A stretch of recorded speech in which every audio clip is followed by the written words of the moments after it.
Kris Aquino, kinaawaan ng mga netizen matapos layasan ng jowang doktor, hindi susuko sa laban.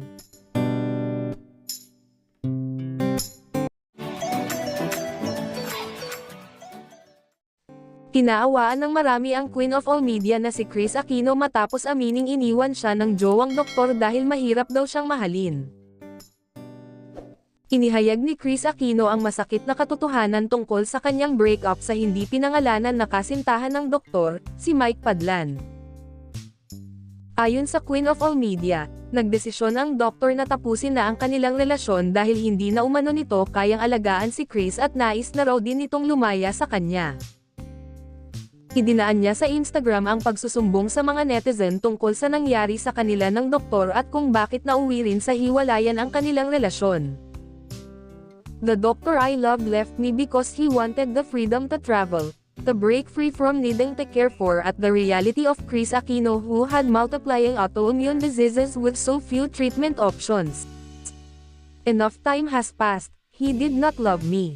Ang nakakalokang revelasyon pa ng dating TV host, binabayaran niya ang tamang professional fees nito kahit sila ay magjowa.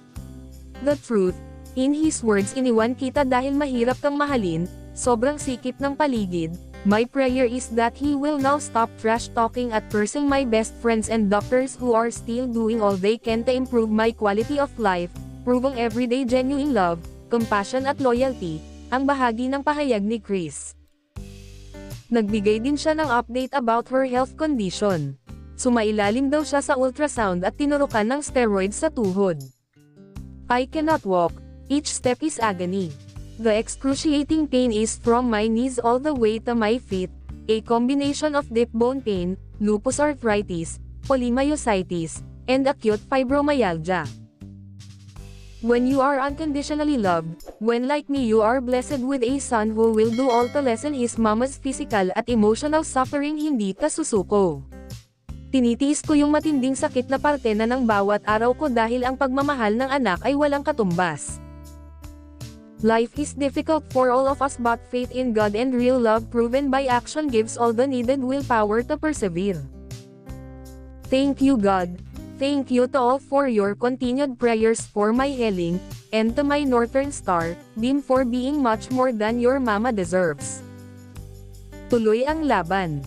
Samantala patuloy na nakikipaglaban sa iba't ibang autoimmune diseases ang dating aktres at host na si Kris mula pa noong 2018 kung kaya't regular na nagbibigay ng update tungkol sa kanyang kalusugan.